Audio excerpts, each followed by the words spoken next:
If you haven't heard by now, deep sea explorers may have found Amelia Earhart's long-lost plane. According to her final radio messages with the U.S. Coast Guard vessel stationed nearby, all contact with Earhart ceased on July 2nd after 8:43 a.m. And that is supposedly the last anyone has ever heard from her. Until the International Group for Historic Aircraft Recovery, or TGAR, published a paper in 2018 that strongly refutes this, stating that they have ample evidence to show that Earhart sent out radio distress messages for several days after July 2nd. After Earhart disappeared, the U.S. Navy put out an all ships, all stations bulletin. Authorities asked anyone with a radio and a trained ear to tune in to the radio frequencies that Earhart was using on her trip. And this was not as simple as it sounds. So the people who heard Earhart's distress messages just happened to be listening to the radio at the right time. And one of those people was a 15-year-old girl listening in from St. Petersburg, Florida, who transcribed some of the desperate phrases she heard. Quote, "Water's high, water's knee deep. Let me out. Help us quick." A housewife in Toronto heard a shorter message. Quote, "We have taken in water. We can't hold on much longer." On July 3rd, a woman named Nina Paxton from Ashland, Kentucky, said she heard Earhart say, quote, "KHAQQ calling," and that she was on or near a little island at a point near, and then it cuts out. Then she says something about a storm and that the wind was blowing. "We will have to get out of here. We can't stay here long." What happened to Amelia Earhart after that has vexed the world for nearly 87 years. TGAR is just one group of researchers who have dedicated their time and resources to solving one of aviation's greatest mysteries. So here's what they discovered. So they conducted an extensive analysis of more than 2,000 Coast Guard and U.S. Navy log entries and tracked down 57 credible post-loss radio messages reported in the days after Earhart's disappearance to construct a picture of what may have happened in those final days. Based on the quality of the radio messages, TGAR deduced that the point of origin of these radio messages were coming from Gardner Island, because the quality of radio reception decreased the farther you moved away from Gardner Island. And only at Baker Island, which is the station closest to Gardner, did an operator hear a strong, clear voice signal with the plane's call sign, KHAQQ. And if you notice, the island just above Baker is Howland Island. That is the island that Earhart and Noonan were supposed to land at to refuel and never arrived. And eerily enough, Earhart's very last radio message to the U.S. Coast Guard vessel at 8:43 a.m. was her stating that she was on the line, position 157-337, running north and south. And what island happens to be on this line of position? It's Nukumaro Island, also known as Gardner Island. So TGAR deduced that Earhart and Noonan had to basically crash land on Gardner Island and were marooned on the reef. And the reason TGAR believed this is absolutely bonkers nutso science.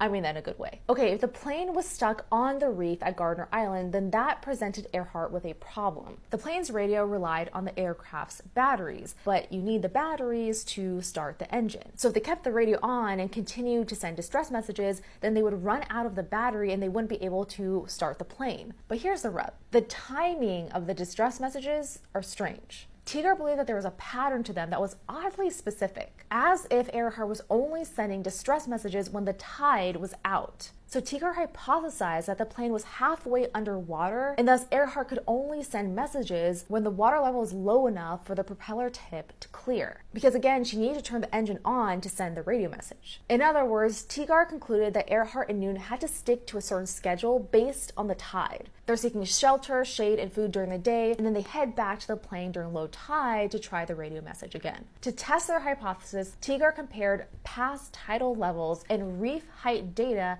from Gardner Reef to the post-loss signals on an hour-by-hour timeline. And in their words, the correlation was astounding. Every credible transmission only occurred when the water level was low enough for the propeller to clear. But there's even more to this story. TGAR didn't just randomly start this investigation based solely on the post-lost radio messages. In 1940, bones were discovered on Gardner Island, which was originally believed to have belonged to Earhart, but then were, quote, misidentified and discarded. So TGAR built this body of evidence on top of forensic anthropologist Dr. Richard Yancey's paper in 2018, which reanalyzed the bone evidence using modern-day techniques. These bones on Gardner Island were found by a British expedition team who stumbled upon a skull, other skeletal parts, and the remains of what looked like a woman's shoe. Among these bones was a box that held a Brandis Navy surveying sextant made in 1918 and a bottle of Benedictine, an herbal liqueur. I wanted to do a little bit of digging to see if Benedictine was even popular in the 1930s when Earhart was alive. And I found out that Benedictine was one of the most popular cocktails in 1930s New York during the Prohibition. And Amelia Earhart lived in New York for a while. She went to Columbia University, and then after graduating, she continued to live there for a few years because her husband owned a publishing company there. So it's totally possible that she packed the Benedictine as part of her belongings for the flight.